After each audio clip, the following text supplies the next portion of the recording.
But quadratic formula is definitely something you should have seen in Algebra 1. One tip with this formula, you might even want to add it when you write it. Like when you plug these in, you should really get in the habit of putting parentheses when you substitute these in. Like in your calculator, this is how you should really type it in, like negative parentheses, like like if you put parentheses, you're much less likely to make a mistake. Because remember, if you square a negative number, if you don't like, for example, that b squared, especially there, if you don't put it in parentheses like -1 squared, you're going to get the wrong answer because your calculator is going to make that a -1 versus a +1. So when you're plugging this into your calculator, please, please, please make sure you're using parentheses. Um, if you don't have a nice calculator, like if you've been using your phone, for most of this class, I'll put it in the chat, but I would highly recommend you use desmos.com/calculator or some online calculator, or download like a scientific calculator like app on your phone um, that can better put in parentheses and stuff. Because I mean, unless you're really good, I mean, your standard calculator can do this, but it's just really easy to screw up, I feel like, sometimes on the standard phone calculator. So use it at your own risk, but that's my advice. So basically, you want to make sure when you're doing quadratic formula that you have everything equal to 0. So it's definitely different than when we were looking at completing the square. You want everything on the same side, and then you're going to pull out your a, b, and c and substitute them into this formula. We're going to talk about like all of these in general, but quadratic formula is usually like it's always your backup plan. Like, because most people don't like plugging everything into quadratic formula. It's not hard, but it's kind of a pain in the butt. Like, honestly, like if you can solve by factoring, or if you can solve by square rooting, you definitely want to do those methods versus this. And I would even sometimes choose completing the square over this, depending on the problem. But like I said, if you're completing the square and you're getting decimals, you're getting fractions, you might want to do quadratic formula. But it's kind of a personal preference. But quadratic formula and completing the square work no matter what. So they're usually your backup plans, and usually I lean more towards quadratic formula, especially if it's getting kind of crazy. But so quadratic formulas is always a good backup plan. You could use it to solve any quadratic equation I could throw at you. So let's look at an example. Yeah, and I'm sure some of you someone said you learned like a song to memorize this formula. This is definitely a formula you're going to want to know by heart. I mean, obviously in here you can look at your notes during my quizzes. I can't stop you, but this would not be a formula I would give you in class. Like, this is something you definitely want to learn, and hopefully, because we'll just keep doing it throughout, even like next chapter, you'll just kind of learn it just through repetition. But the first thing you want to do is just write your a, b, and c. So like your a is your coefficient of your x squared. So in this problem, it would be 1. B is the coefficient of your x term, and then c is your constant term. So we'll see if I can squeeze these in or not. But so we're just going to plug it into that formula. So we have negative parentheses 2 plus or minus the square root of 2 squared minus 4 parentheses 2 parentheses -63 all over, oops, not, oops, everything's messing up. Just the fraction, the right side's over 2 times a, which a is 1. So when I'm doing these, I like to kind of simplify one part at a time. So like we can simplify this, we can, we'll do different colors. We can simplify the bottom of our fraction, and then usually I simplify the square root separately. That's kind of up to you how you want to approach these, but I think it's easier to kind of piece it up. So I mean that obviously -2, yeah. How come you put a 2 next to the 4 instead of a 1? Well, that's because I was wrong. No, good catch. Sorry, I was struggling with my handwriting, but yeah, it's 4 times 1. So yes, good catch. Thank you. Yeah, it's 4AC, not 4BC. Yeah, I put B instead of the A. But like I was saying, though, this negative parentheses 2 would just be -2. My advice is for this, well, I'm just going to do the bottom because it's easier. Usually the square root's tough, but my advice is put what's underneath your square root in your calculator.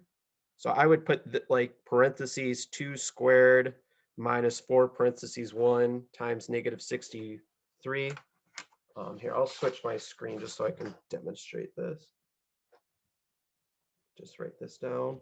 And then I usually square root it. I mean, you could put the square root, you can put it all in your calculator at once, but I usually like to break it apart. So, so here's like a kind of a graphing calculator. So like I said, I would plug that in, parentheses 2 squared minus 4 parentheses 1 parentheses negative 63. So that's 256. And then I would square root it. I mean, you could do it all at once, but I find a lot of times if you try and put the square root and stuff, you have to put an extra parentheses, and a lot of times students forget it. So that's my piece of advice. Put what's underneath your radical, and then once you get that answer, then square root it. So let me go back to our notes. So I got that was the square root of 256, which is really 16.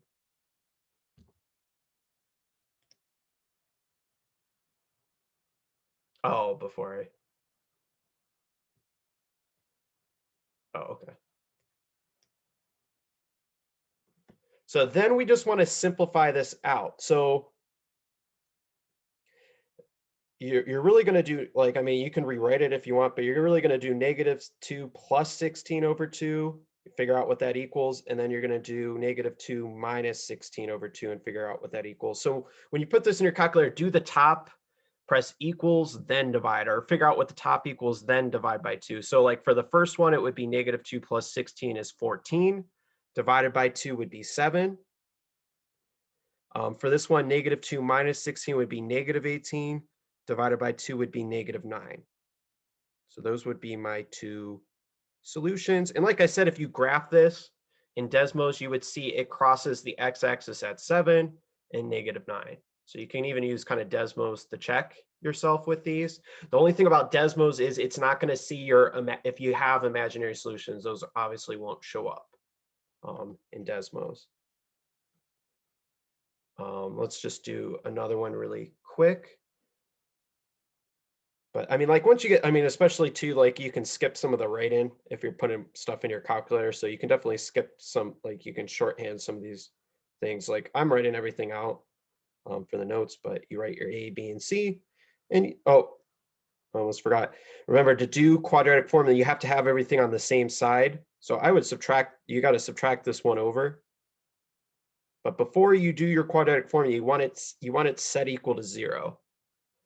So my A would be -1, my B would be 2, but my C is really -1. So make sure it's in this form, or we would have got the wrong answer. So if we plug that in, it's -B. I'm going to switch colors, so hopefully, so -B would be -2 plus or minus B squared, so 2 squared, minus 4, A, so -1, and C, -1. All over 2A, so 2 -1. And like I said, I like to simplify like piece by piece. So I mean, that's going to be -2 in front. The bottom's going to be -2. We want to simplify the square root. And you can do it in your head if your mental math isn't bad, or you can plug it in your calculator. But like I said, I personally, I mean, you might find your own kind of method, but I like to just plug what's underneath my radical, get my answer, then square root it. I find a lot of times if you try and put it all in, like you need to make sure you put extra parentheses. But so if you work this out, I mean, it would be 4, -4, -4 times -1 times -1 would basically turn that into a positive. Or wait, no, it would turn negative. You're actually going to get 0. Like the square root of 0, which is 0. So, I mean, really you have this.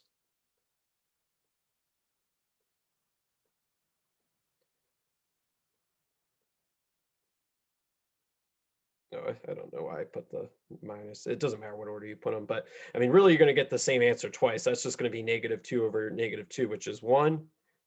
And you're going to get x is also 1. So, I mean, you really don't have to write it twice necessarily. So, I mean, our answer would just be 1. This is kind of a special case. We'll talk more about this in chapter 5, but you're going to see actually your vertex crosses the x-axis. So if you have like the same solution twice, we'll kind of talk about why it looks like that on a graph. But if you graph this, you would see it's going to look something like the vertex is what crosses there. But we'll talk about kind of like that more in chapter 5, like why that looks that way. But so it is possible. I mean, the only way this would happen is if you get 0 underneath your square root, but it is possible just to get one answer. But that will only happen if you get 0. So I don't think these other problems will see that actually happens. I wanted to look at 5. So like I said, you want to get everything to the same side. And honestly, this question you could solve using a difference of squares. Like you could actually just do 3x plus 5, 3x minus 5. And you could just solve those to get your answers. But I'm going to do quadratic. So like that would be a shorter way than quadratic formula, just so you're aware. So sometimes you want to look for different methods, but since we're doing quadratic formula, I'll keep doing it that way. But not a would be 9. Since we don't have an x term, it's 0. And then our constant term is negative 25. So if you're ever missing a piece too, you put a 0 in its place. So if we plug this in, it's negative b, so negative 0 plus or minus 0 squared minus 4 times our a, which is 9, and our c, which is negative 25, all over 2 times our a, which is 9. So, I mean, that's just going to be 0. The bottom's going to be 18. I mean, if you work this, I mean, if you work what's underneath, I mean, it's just going to be 0 minus 4 times 9, that'd be 36 times 25. Let me just put that in. I don't trust my mental math. It's getting kind of too big for me. So negative 4 times 9 times negative 25, that is 900. The square root of 900 is 30.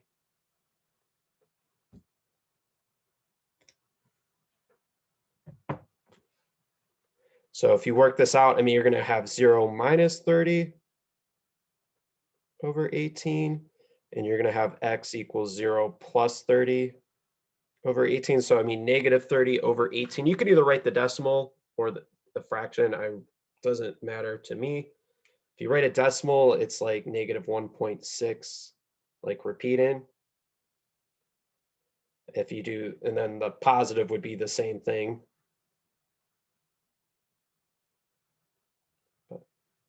So you're going to get positive and negative 1.6. Oh, and Aslan said the last question was supposed to be negative 1. Since it's negative 2 over negative 2, shouldn't it be positive 1? Unless I messed up my signs. Let me check.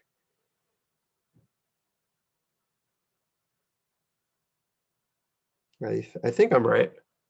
Oh, okay, just making sure. But no, I'm glad you're looking because but just so you're aware, like I know some of these questions, like honestly, probably using the quadratic formula is not the smartest method. I mean, it always works, but sometimes if you can find a shorter method. So I want to look at one more question just because we're low on time. I'm actually going to jump to question 11 because I want to show you one where you get like imaginary solutions. I'll post them, but 7 through 10, I mean, it doesn't, I mean, I don't think there's really Mr. Swope, that much exciting. Yeah, what's your question, Leah? I can use this on a Delta Math assignment that you assigned yesterday. In theory, yes, but I really do want to make sure you can solve it using the completing the square method. But yes, I mean, quadratic formula would work for all those questions. Okay, good, because I'm too confused.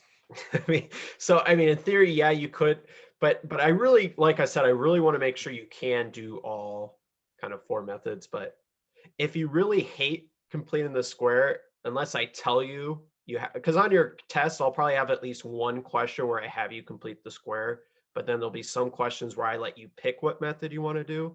So, like you definitely could use quadratic formula, like if that's your preferred method for some questions over Yeah, I completing the like it square. better. But I will tell you on your quiz, I will at least have one question where I need you to do completing the square. But if you hate it, at least you can avoid using it after that question. All right, question 11, it's already kind of set up like everything's equal to 0. So I mean, if you start plugging this in, this would be -8 plus or minus the square root of b squared. So 8 squared minus 4 times our a times our c all over 2 times our a. So if you start cleaning this up, that's going to be -8. The bottom's going to be -6. So we want to work out the square root. So like I said, I would just plug this, like what's underneath my radical into my calculator. So I would plug 8 squared minus 4 parentheses -3 parentheses -7. So if it helps to kind of demonstrate that, like I said, it would be 8 parentheses 8 squared minus 4 parentheses -3 parentheses -7. You're going to see you get a negative answer. I got -20. So right away, I'm going to get an imaginary solution. So I'm going to put the square root of +20. I mean, you could reduce it and keep it in radical form if you want, but I personally don't mind if you just get the decimal answer, but it's your call, it's your life. But it's about 4.47 from what we just got there. So this would be plus 4.47i, because remember, when I worked this out, I got the square root of -20, like what I just put in my calculator. So since it's a negative, I'm just going to put the square root of the positive part and then put an I after my answer. So this is my solution. I mean, honestly, I wouldn't really do too much to clean this up. I would just keep it as it is. You could, if you want, you could divide each part by -6. It's up to you. Some people would just keep their answer like this for the complex.